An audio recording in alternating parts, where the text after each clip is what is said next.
Welcome to Basketball on Figueroa, the only podcast breaking down everything happening with the Lakers, Clippers, Sparks, and Team USA. I'm your host, Edwin Garcia, and joining me today, per usual, and Viziri, aka Dime Dropper. Dime, you feeling patriotic right now? As patriotic as I can be, except for during World Cups, of course. So, yes. World Cup, nothing beats the World Cup for me.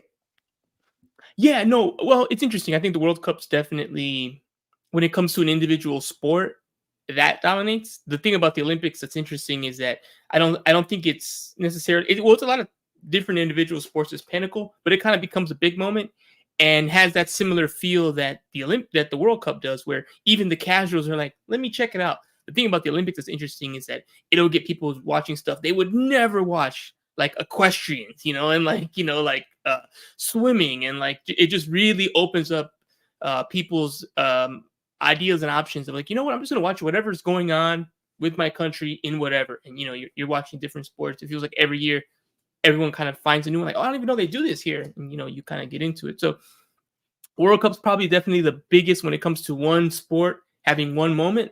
The Olympics is, it's a little different since it has like the whole world competing on multiple sports all at the same time for like a month. So it definitely has a different vibe. But yeah, for sure, I feel what you mean about soccer and that being like the highlight. Good thing is when you live in LA, you don't have to choose. We'll get both BOUFF. So we can enjoy the World Cup, and then we'll enjoy the Olympics, and we'll enjoy the NBA All-Star game, and who knows when the W is going to have one here too. It probably would make sense to do something at Crypto or the Intuit Dome soon enough. But yeah, pretty great seeing the Olympics now, and both men and women have advanced to the semifinals. We'll get to that in a moment. Let's get right into the quarterfinal matchups. I think it's probably best if we start with the men, since that was kind of chronologically the order there. USA took care of business beating Brazil 122-87. Before I kick it off to you, Dime, and hear your thoughts, my overall one, LeBron, Raymond, James, still, it feels like he's the best player. If you just watch this tournament and you're like, hey, who's the best player in America? I think that you have to say it's LeBron James. That's how he's played. He's been as consistent as they come. His passing, which is something I highlighted on Twitter earlier today, it's really been incredible. Like 9 assists, led the team in assists, made some really great decisions, had that beautiful, lob dunk to Tatum, which was fantastic. But even beyond that, he's just making the right decisions and playing the kind of basketball I think that you love, Dime. 5 for 6, highly efficient, no three-pointers. So again, proving there's different ways to dominate, and you can dominate without, just being a sniper from deep. I think another thing that I'm kind of coming away with, even from this tournament from LeBron, is, hey, we complain a lot about he's too much on ball. He has to get off ball. Can he share the ball? But again, with the best players America has to provide, it's kind of good when he has the ball and is making decisions. So those are some of my big takeaways. Obviously, USA ran away with it. They dominated. Dime, what stood out to you in this game? Well, I mean, every USA game just comes down to the fact that the quality, men and women, the quality just ends up taking over. The talent disparity is just too much, especially when we go to the bench. And I do agree with a lot of the points you made about LeBron. I think he's been table setting extremely well. He has been arguably the best player, which is amazing. The South Sudan game, though, was a lot of what I don't like. Like him and Ant-Man were ball pounding way too much for me. And I don't know why I felt like LeBron was trying to score so much, but the next 2 games after, he's been pretty awesome. As the stuff, as you said, the stuff that I like, quickly pitching it up ahead. Some of the passes he's been making the last 2 games have been just spectacular, but it doesn't surprise me at this stage of his career. I've seen LeBron more than any basketball player that I've ever watched. So I know what he's capable of. It's just amazing how he still has the want to go out there and do this and be a part of this and just truly loves the game. And speaking of another guy that truly loves the game that I think is right in that conversation for our best performer so far is KD. I mean, we got to give him a shout out that he just took over the all-time leading scorer in USA basketball history over our GOAT, the GOAT, LA's GOAT, the Sparks GOAT, Lisa Leslie. So congrats to KD. But I think every game has had kind of a pattern where, actually, no, I wouldn't say every game, but a lot of games, it just kind of kicks into our favor when Ant-Man, KD, and like either AD or Bam come in. Last 2 games they've been on the court together at the same time, but KD just gives us that instant scoring, and he's just so efficient. And obviously, is how quickly he works off the catch, his off-ball movement. It makes him so easy to play with. You know what I'm saying? There's no team that KD goes to that it seems like he has a hard time fitting into. Ant-Man, he's definitely more when he comes in, when LeBron sits, just on ball, constant attack mode. But the reason why I think it's so great, I mean, I wouldn't say it's so great, but the reason why I think Ant's so great is because defensively, he's providing such great ball pressure and physicality that, even if he is maybe a little too ball dominant or trying to show off a little bit too much offensively, he's still giving you so much defensively. So I think Brazil's just not as good as they once were. Long gone are the days of Anderson Varejao and Leandro Barbacoa and Wait, Leandro, what? I think that's not how it's. I know I'm messing around. I don't like that dude though. I don't like those 7 seconds or less Suns. But I will say though, I mean, put your head down, hard right drive. Leandro Barbosa was electric, but I just don't like the Suns. So we already know about that. We already know about that. But hey, but speaking of Suns though, Devin Booker's been awesome. Yeah. Like literally one of our best players. This is what I always say, man. These people, the modern fan, loves the ball dominators, loves the pick and roll fiends. But guys like Devin Booker are so easy to mesh with because they work quickly off the catch. They don't need so many dribbles to do things. They just keep it simple. And they're great catch and shoot guys. They can move off the ball. And this tournament, you've seen Devin Booker go back to what we saw with Monty defending, which is weird because Vogel's more of a defensive mind, but I think the increased ball handling duties made him lazy defensively last year. But that's been what stood out to me is like LeBron's passing, D-Book's consistency, KD's consistency, and then obviously Ant-Man coming off the bench and giving us the spark. Also, this was the best game that Embiid had by far. Like, jump hooks, he was knocking down the 3. The pick and pop was on.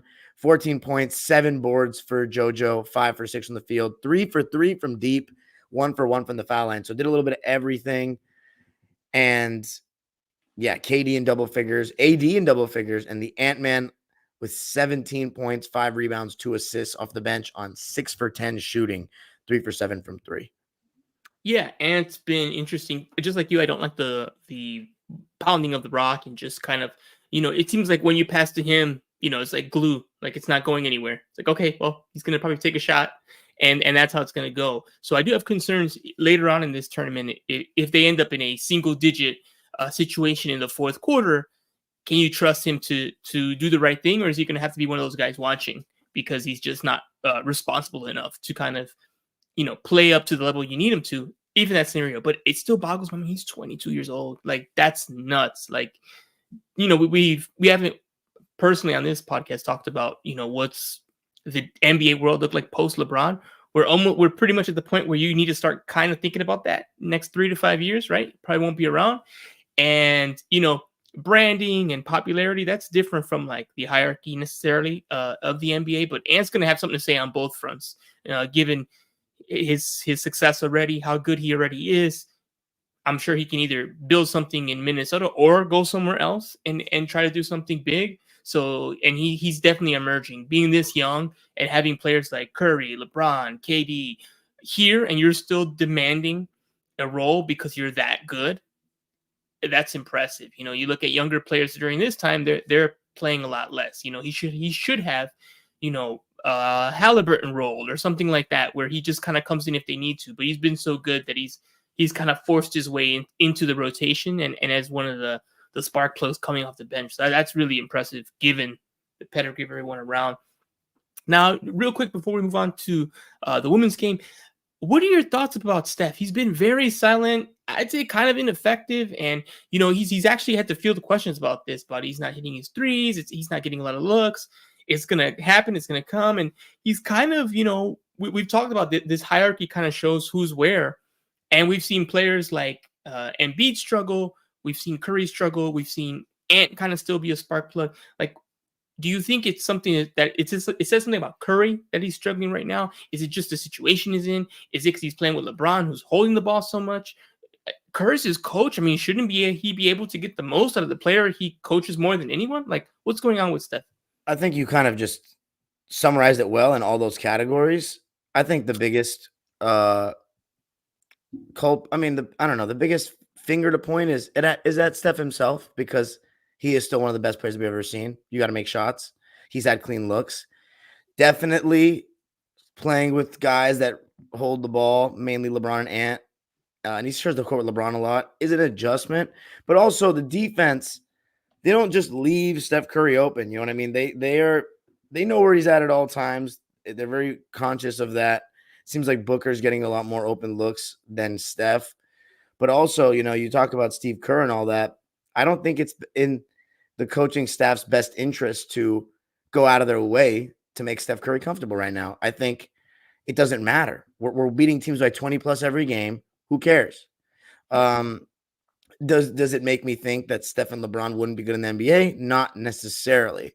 I also think it is an older Steph. It is an older LeBron too. But I think this USA team, the only point guard on the roster, correct me if I'm wrong, just off the top of my head, is Tyrese Halliburton. Yeah. We don't have Jalen Brunson. We don't have Trae Young. We don't have a Darius Garland. We don't have CP3 anymore.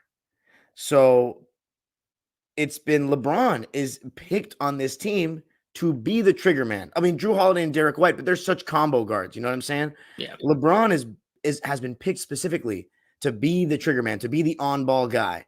So, and that's worked. And why not? I mean, he's big. He doesn't have to do all the on-ball capabilities. So, like when I say big, he can just see over the defense. Obviously, he can get downhill. We know he can do there, but is he not the best passer on the team? Like he is the best passer on the team. So, yeah, that's why. That's my answer to the question with Steph. I mean, to me, what does it say about Steph's placement in the league? I think that's a different conversation. I think there is a reality, though, that Warriors fans are not ready to accept about their team and about Steph. But I think, like, Laker fans, I think a lot of them aren't. I don't know. I feel the same way about Laker fans and Clipper fans. I think all three of them, they're not ready to admit the uncomfortable truths about their stars and how hard it is to really win a championship. Yeah, we talk about it all year, really. How hard it is. You got to be good. You got to be lucky. Things got to go your way. Only one does it, right?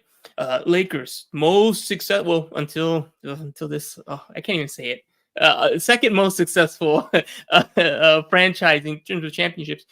You're still looking at 17 out of a possible 77. You're gonna lose more than you win by like a lot, and that's the most storied with like so many of them. And you're still gonna go through, more often than not, you come out without the Larry O'Brien than with it. So yeah, I think you're right. We'll get to those scenarios and conversations either when we have a little lull here coming up in September or in October right before the NBA season starts. Maybe we'll do like power rankings early on the West. And I think you're right. Especially with Steph. I've always been wondering how he's going to kind of fade away here with his career, just in general. And I thought before, like maybe even this past year, I thought, well, he's such a good shooter, it's not going to matter because he's not like a Vince Carter who relies on his athleticism. He can just shoot the ball, and that's not going to go away. So he'll work it out even if he's slower. But now I'm seeing that slowness, along with if he always gets those doubles and they never really treat him like anything else other than that shooter, does that make it harder and harder for him to get the job done?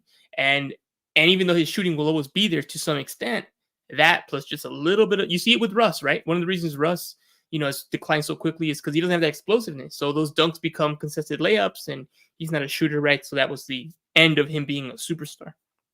With Steph, it's a little different because obviously Steph's more talented in that regard. But, he also needs, kind of like LeBron, needs certain people around him to win.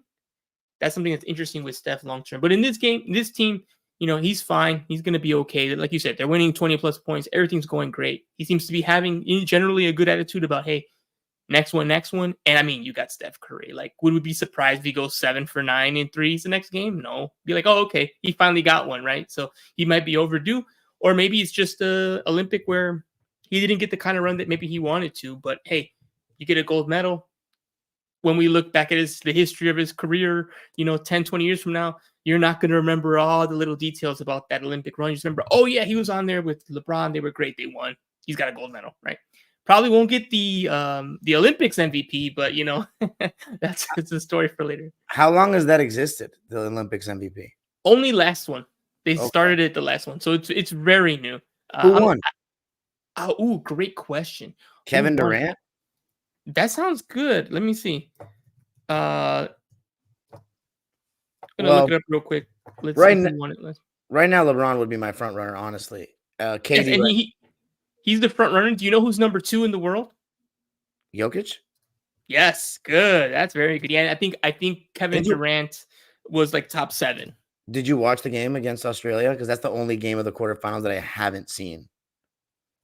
for Serbia versus Australia. Jokic. No, I didn't watch that one. I saw some highlights, but I didn't watch it. Yeah, it was Kevin Durant. Kevin Durant took it. So that's who won it last time at the Tokyo Olympics in 2021. So, and right now, according to, FIBA's official tweets, LeBron's the MVP and like the little ladder they created and all that stuff. So, I mean, if he keeps it up, he'll definitely get it. So, it just depends. All right. We'll get to USA's semifinal matchup in a little bit, but first, let's go to the women's side. Today, they played their quarterfinal game against Nigeria. They won at 88-74. Biggest thing that happened here early on was Team USA switching their starting lineup and taking Taurasi out, putting Jackie Young of the Aces in. That ended up being a fantastic idea. Team was humming right away, came out firing on all cylinders. Jackie Young had a great game, 15 points, 60% from the field, 6 for 10 shooting. So they didn't miss a beat. In fact, I think they kind of were better. And Taurasi still played 15 minutes, but 3 points, just kind of took a bit of a more reduced role. And they really breezed through. Nigeria tried to be physical, tried to, do something there. But overall, Team USA kind of cruised to victory. The score doesn't reflect how dominant they were because Nigeria kind of stayed with that energy throughout the fourth quarter, outscored the USA by, I think, double digits in the fourth. And that kind of made the game look a little closer. But even so, you can clearly see they dominated there. Dime, I know this game was a little bit like middle of the day today. Did you watch it? And if so, what were your thoughts here about Team USA? Oh, yeah. I watch every USA women's game and men's game. And Jackie Young, I want to ask a question to you. How many guards in the WNBA right now do you think are actually better than Jackie Young? Not many. Is she who's the best guard in the WNBA? Oh, I like certain ones that haven't played up to that level. My favorite ones, just off the top of my head, Arike's up there, Lloyd's up there. I kind of like the scores a little bit, even though it's not the end all be all. Sabrina probably has a case. Definitely does this season. Especially. Young does. Gray, as you see, has not been great. So I mean, she's just coming back from injury recently. So maybe she doesn't have her legs underneath her, but she's kind of been disappointing of all the players. So I'd say it's easy to say Jackie Young's top 5. And when you think of two-way players and players in their role, you can make an argument. She's number 1. I wouldn't. It's not shocking if someone says that to me. I just have to think about, do I really put her that high? But I mean, clearly, she's up there. She played great so far in the Olympics. She played even better. Yeah. Kalia Copper would also be in the conversation, but I mean, she's up there. She does. She's not the quickest in the world, but she's really strong and she has spots. Like she can really she knows the on angles dime. to get to her places. Yeah. Right. Creates separation with her shoulder well, pivots, all that. I mean, has a good pull-up going both ways, 3-ball. She's very solid. And she plays defense. I mean, to me, she does not get enough love. Maybe I don't talk to W fans enough, but to me, she does not get enough love. Good move by coach. And I feel like with the women's team, it's an actual pattern, though, every game. Our starters begin the game very well. Our bench comes in and does pretty well. But then when the starters of the other team come back in, there's a period where they start to kind of like start matching us with baskets. And then Asia Wilson and Stewie come back in and just restore order immediately. I mean, I can't say enough about the way they're kind of making a statement every single game that like we're the 2 best players in the world. And it's a gap. I mean, and I love Nafisa Collier. Alyssa Thomas is a brick wall. When she's coming to the games, she is literally putting on a level of physicality that no one else seemingly on our team has. I mean, BG has the size, and that's really been intimidating. But Alyssa Thomas is on ball pressure, and her physicality has been amazing. But Stewie and Asia Wilson, like they're just my type of players. Like I could actually watch them play basketball all day. Like they're some of my favorite players across both leagues, NBA and WNBA, because they don't love the three ball. They are 3-level scorers. They're skilled and mobile at their size. They constantly play defense, and they just have high basketball IQs. They keep it simple. They don't do a ton dribbling the ball. They don't do a ton with the ball. They keep it simple, pivot, fundamentals. Like they're amazing, and they're so consistent. And shout out to Nigeria, though, for making it like putting on a little push at the end and try to make it a respectable scoreline. But in the end, too easy. We're just stacked. Yeah, Asia, like you said, she's just so good. She's just inevitable. She keeps attacking. Like there's no like slowdown with Asia. I've never seen her like. It feels like she doesn't take not one play off. She's just like always on it, always attacking.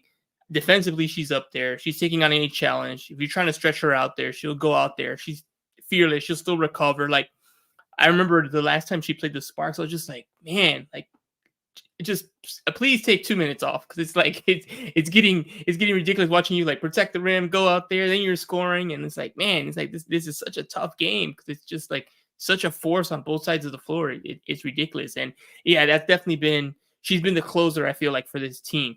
If things are like kind of getting a little, like you said, out of whack, or not consistent or dominant enough, she just turns up that gear and says, okay, that's it. Like it's going to go from a 12-point game to a 24-point game. Like I'm done playing with these people, and we're going to really put this to bed.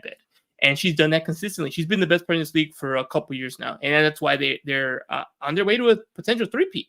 It's all because of Asia Wilson. Yeah, they have some people say they have a super team with, you see it here, right? Young, Gray, it's a complete Parker last year. It's a complete super team. Yeah, but I will say it's all Wilson. If Wilson's out, 100%. If Wilson's out, they're not winning the title. Well, let me ask you this. Are they a super team that is like unfair levels? Like we're talking the Golden State Warriors when the Kevin Durant was there? Or are we talking just a super team, but beatable, but they have like so many stars? Yeah. I think when they got Parker last year, it was kind of that. It was like that was a lot. That was a lot. And I didn't like Parker going there. Kind of the same reason, like in the NBA, that wouldn't be cool. She just came up recently. She won a championship in Chicago, lost, and then went. I know she's an older player, and she definitely didn't have that impact. But that's just because the age kind of got to her and she got injured. If she stayed healthy, I mean, she was coming off the bench, and I'm like, you're a star in Chicago, a star in LA. Why aren't you coming off the bench? It felt ring chasey to me. I didn't like that move. And I think that year, definitely at the start of that season, most people were like, okay, that's a super team. That was overkill. You don't need Candace Parker. Like what?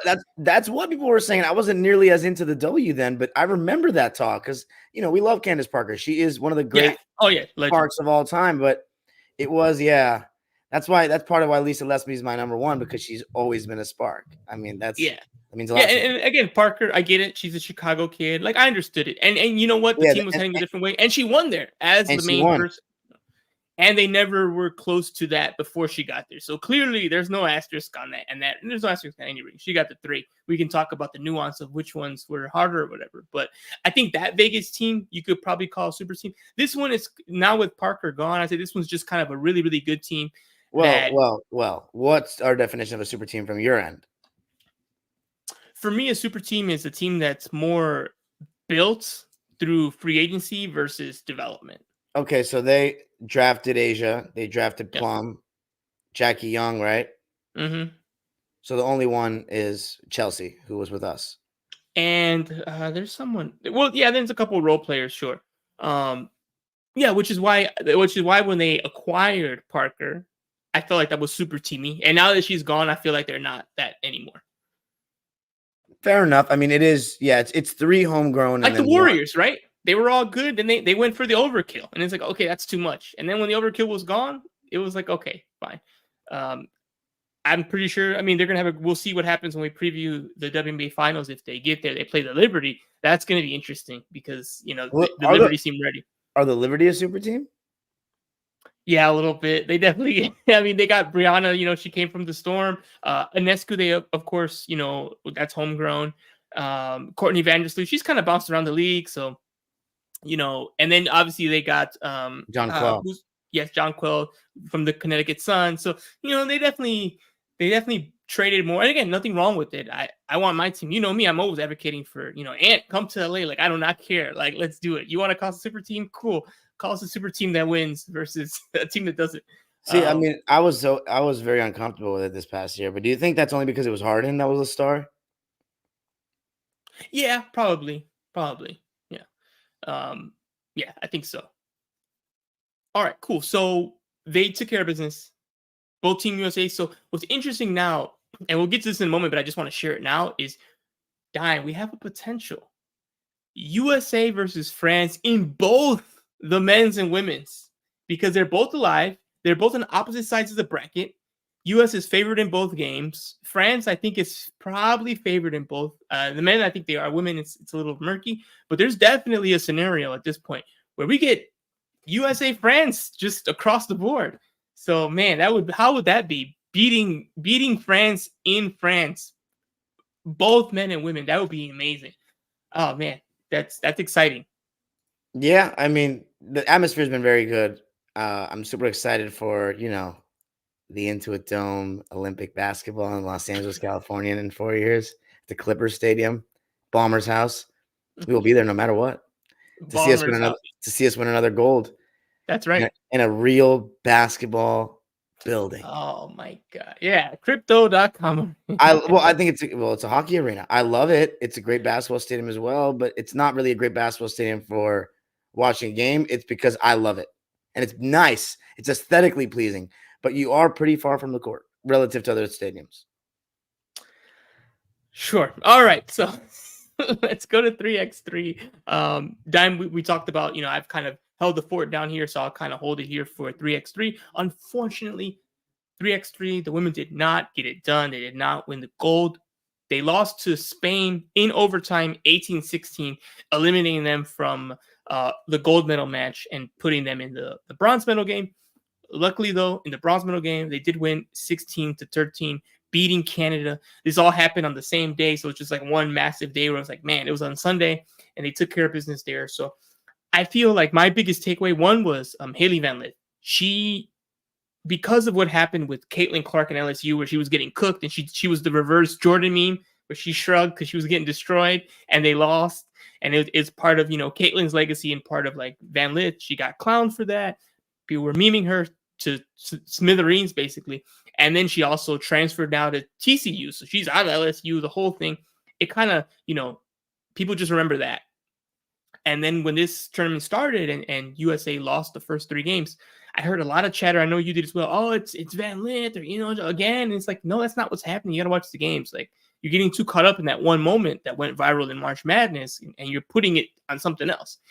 And I think these performances were really good from Van Lith. Especially against Canada. She was the team's top scorer, and there was a moment in the game, Dime, where it was 12-9. Things were kind of in the balance. She scored, really nice pass to Hamby. She hit a free throw. She scored again. The game was tied. They took it from there. They ultimately won the game, and I think it's really good. I was very happy for Van Lith. Obviously, very happy for Dearica Hamby. It was a Sparks. That's why we're kind of covering this.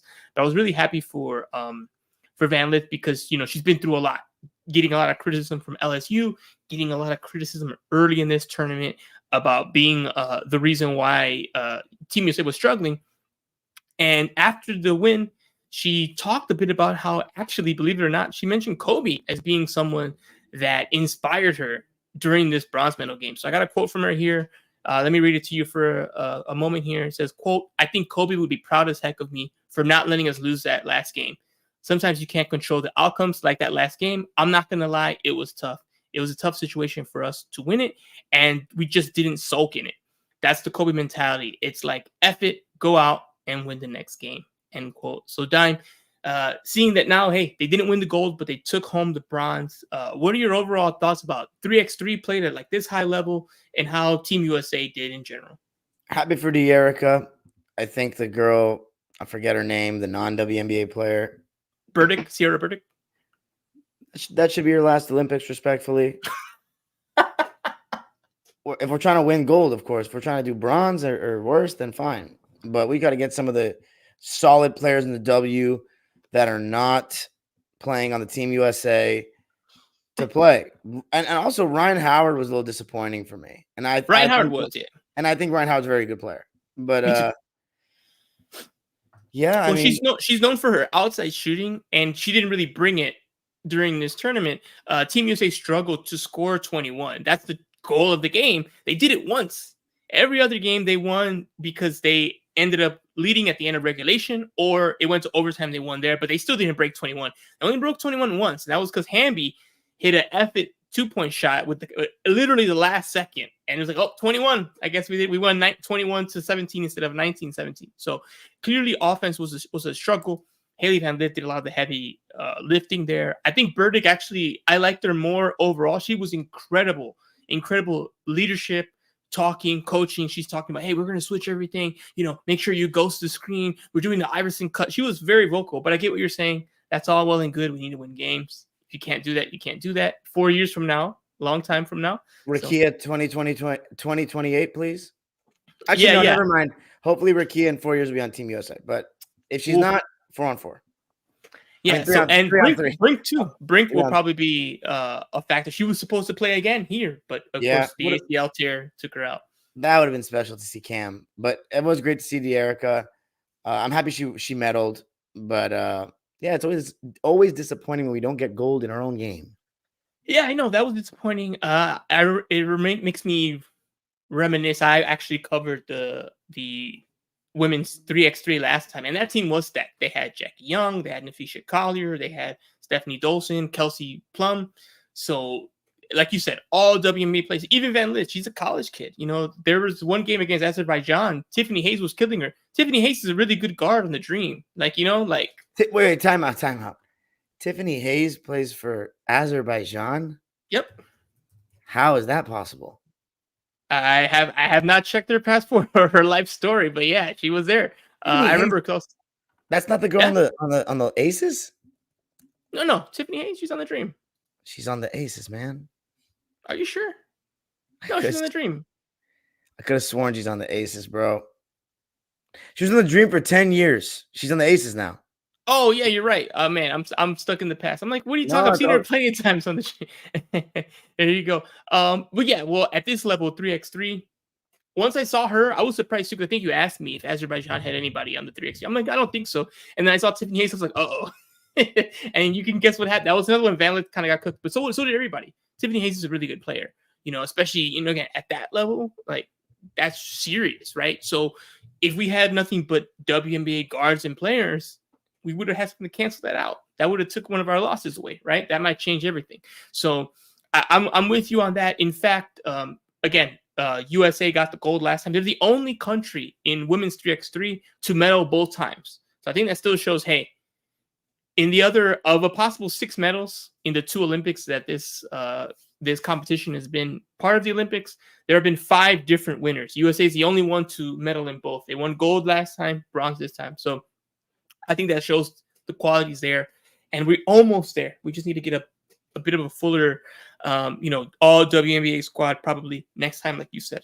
And one thing that people noticed, because last time, like I said, the men didn't even qualify, and I think the fact that the men didn't qualify, like a lot of people didn't know. They didn't know what 3x3 was. They weren't paying attention to the women's game, so they're just like, oh, I didn't even know this thing was happening.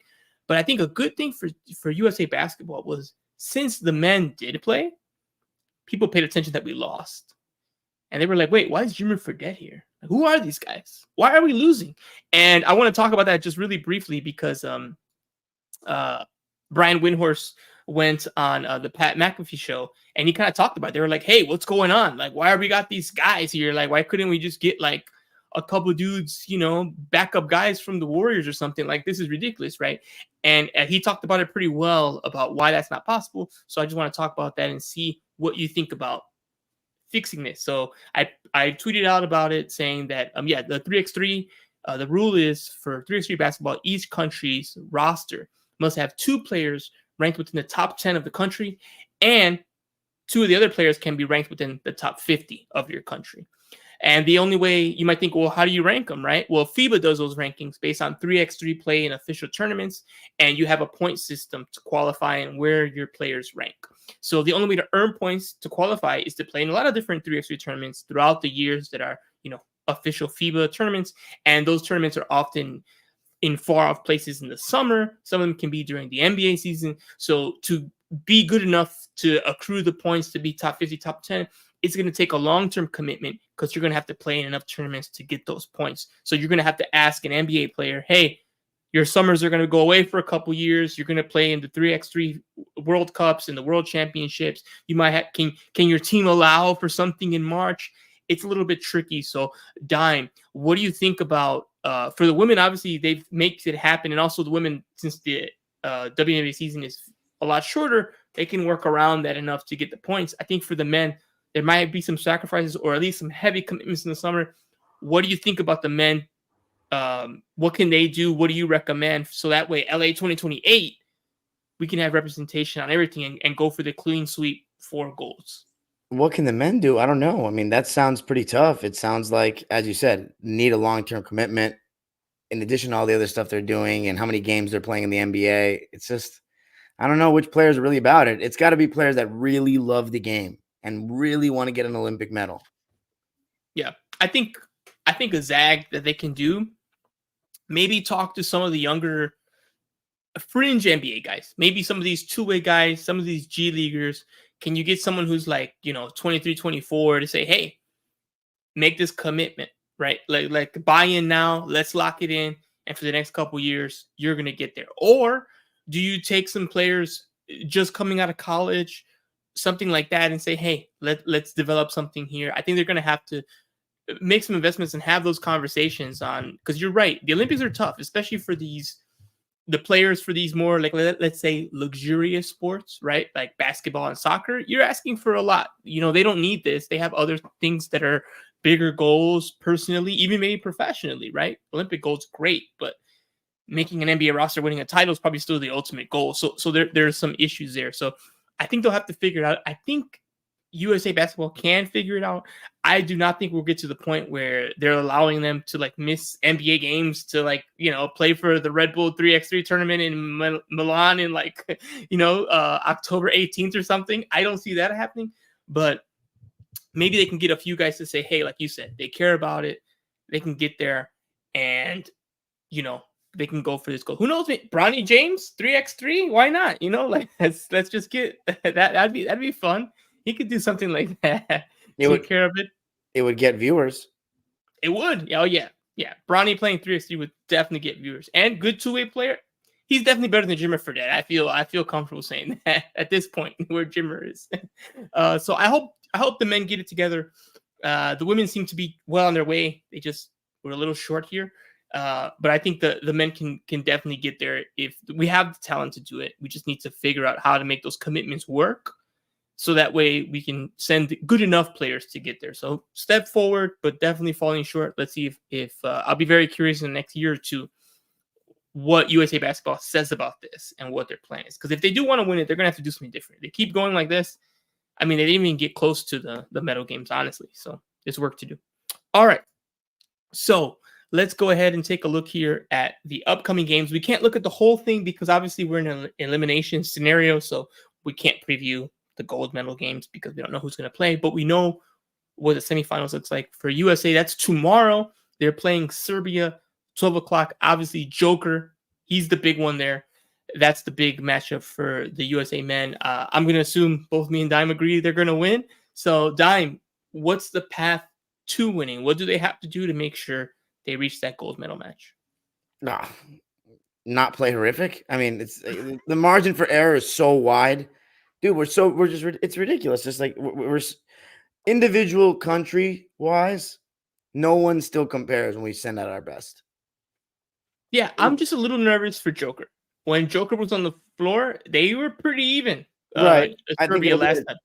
Double-digit win, but it won't be. It'll be under 25. Do you start Embiid? Yes. I think so too. This is what he's here for, right? You're a big guy. They have a big guy. Like, neutralize him. So, I agree. I think they'll win. I'm a little nervous though because Joker always makes me nervous. If he gets hot, he gets going. It can be a little tough, but I think they'll take care of business. All right. And then for the women on Friday, 8:30 a.m. USA Australia. We got Stephanie Talbot from the Sparks. She's the only LA Sparks still playing because Hamby got the bronze, and Kia Nurse and Lee. Thank you. And Lee were both eliminated. Canada and China, respectively, were eliminated in the group stage, but Australia won their game, so they're going to the semis. They'll be playing USA. Actually, no, keep going. We'll talk about it after. They'll be playing USA, so that'll be interesting. Obviously, we both think USA is going to take care of business, but do you see any weaknesses with the women's side, or is it going to be probably cruise control here on out? Australia is no joke though, because they have like Alana Smith, right? Like, yes, they do. Yep. Yeah, they're not going to be bad. I think I'm interested to see how we do without Stewie and Asia against. That should be our toughest test yet. Yeah, I agree. I think it'll be their toughest test so far. Is Ezzy Magmagor playing for Australia? Let me check their roster real She's quick. Australian, is she? Yeah, let me take a look at the women's roster. It says she was a member of the Czech women's Australian women basketball team at the 2020 Tokyo Olympics, but yeah, I don't know if that means she's playing right now. Let's see. So Australia, yep, she is. There. Yep. Okay. Jade Melbourne, she plays on the Mystics. I mean, it'll be an interesting game. Sammy Whitcomb. Yeah. I mean, well, yep. They got some players. Okay, I say we win between 10 and 20, not over 20 this game. Yeah, I think that's fair. Probably 17, 18 sounds like where they'll be. So that's okay. We got that squared away. Let's assume, just for fun, USA, France, both sides. The Saturday will be the end of the men's side of the women's basketball. The bronze game will be on Saturday. The gold game will also be on Saturday later on. Wemby at home. That feeble whistle. Well, let me talk about that for a sec. Did you end up watching the Canada game? I feel like we should say something about that. What do you want to say about it? I mean, Gobert and Fournier didn't start, for one. Yeah. It was a styles make fights kind of game. I mean, the Canada team is about their backcourt, about their guards. France is all about their size.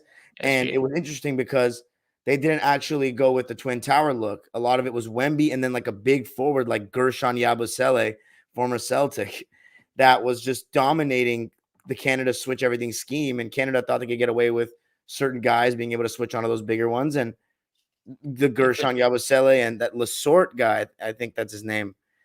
Can you double check for me? Lesort, they were dominating them on those switches on the inside. And Canada was just so careless with the ball to start. It just felt like they were kind of rattled by the moment, the physicality and the size and length. I'd say more the size and length and the physicality of the French team was kind of bothering them. And they were turning the ball over so much. And yes, in addition to the heavy whistle you mentioned for France, it was pretty wild. And it wasn't even Wemby. It was Lesort and Yabusele who were doing the best job. And it's funny because they led wire to wire. Like, I did not expect France to win. Yeah. First, I didn't expect them to win, but not wire to wire. And like SGA tried, but ultimately I think Canada didn't get enough offense outside of SGA. And that brings me to Jamal Murray, Edwin. He's had a rough couple of months since that Lakers series. And the funny part is with that Lakers series, he didn't actually play great, but he closed. So he ended up playing well enough. And he made those 2 game-winning shots. Yeah, I think because people were so excited about the Lakers losing against the Nuggets, they didn't think about how much hot take is that series cost them the title. The Lakers, that was not, and when you watch those games, if you would rewatch them now, you'd be like, this is not a first-round matchup. The intensity, the level, the guys are out there getting iced and taking horse tranquilizers so their legs can move enough to play. Like, it was like Western Conference final. Like, it was not a first-round matchup. Why? Because it was literally the Western Conference matchup from last time, and it was also defending champs. And I think that the Nuggets had no choice. That's what you got to do to win, right? Like you said, we talk about it a million times. The games came down to the wire. You needed every bucket, every basket, every screen. You needed everything to beat that Lakers team. And by the time they did it, that along with the long season, along with the season before being long, winning the championship, of course, it was too much. They were beaten up. broken down and even slower than they normally go by the time they made the next round. And that's why they got whooped. They just weren't anywhere near, they were done. And KCP has gone on podcasts recently saying that, like, oh, we were done. We were already retired from the regular season. That Lakers series was brutal, and then we were cooked. And you're seeing that with Murray. He goes from all that to playing in the Olympics, and I'm not surprised he's played, but I'm not too worried about Murray, but I would say he's got a rough road ahead. I don't think these like 5 weeks he'll have off is going to be enough. I think he's going to be in a tough spot. The Nuggets have continued to just get worse and worse. Good luck with Russ. Okay, you're going to use him right. Okay, I've heard this before. So I think they're definitely in a trouble spot. I'm not worried about Murray career-wise. I think by February or so, he'll have his legs back and he'll kind of be back to what we normally expect. But I think it's going to be a tough I think this is a precursor to a tough start to the season for Murray and the Nuggets. I don't think they're going to come out that hot. And I think they're going to need a late push in 2025 to really get a top 4 spot in the West. I think they'll still get it, but I think they're going to have to be one of those teams that come Christmas time, they'll be around that playing range and they'll have to push to get to that top 4. I think they can still do it because they got Joker and they got the experience, and a team like that knows how to win. But it won't be a fun year to start for the Nuggets. I think everything based on the transactions they've made, and based on how tired their players are. Look, Joker too. He looks fine, but he's also playing again a lot of basketball and a lot of minutes deep into the summer. There are going to be consequences to that for sure. Yeah, Jamal Murray 3 for 13 in the game, just 7 points. I thought RJ Barrett had a pretty good tournament, but first half I thought he wasn't great. Fouled the 3-point shooter, was turning it over. Canada just could not make threes in this game. 23.8% from 3, 5 for 21. They shot 38% from the field. I mean, they could not hit shots. The size definitely bothered them, but it was a level of physicality that France took to them. And I think overall, even though SGA got it within single digits in the second half, he just didn't get enough elsewhere. He had 27 points on 9 for 19 shooting and 8 for 11 from 3, but only RJ Barrett ended with double figures. And I mean, how disappointing is it for Canada not to medal, man? This was a good chance for them. Yeah, I think I wouldn't say it's the end of that, because next time SGA, I think, it's only going to get better. Murray might not be better, but he'll still be pretty good. I don't think he'll be as good.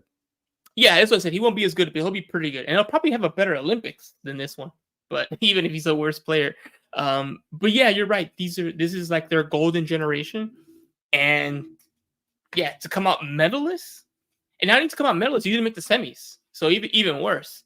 There's still going to be someone from these 4 that comes out medalist. You were like quarterfinals, right? Like that's a ways away.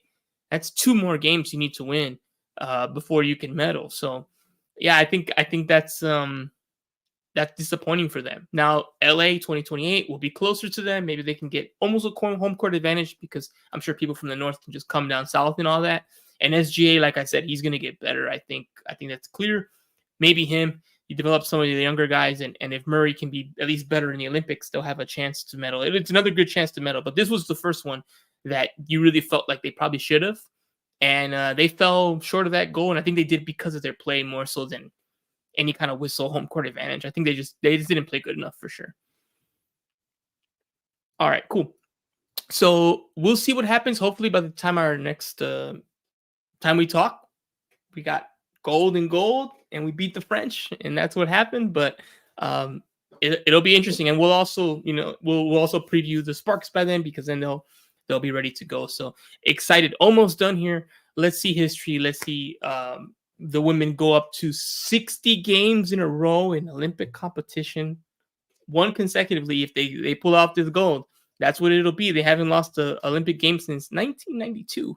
That's a while away. And hopefully, LeBron ends with the gold. Steph gets the gold, and this will be like their final moment in this part of their careers as this chapter closes. So it's going to be exciting. So we'll see what happens. That's the end of episode 38 of Basketball on Figueroa. I'm Bryn Garcia. That was / is Darian Vaziri, aka Down Dropper. We out.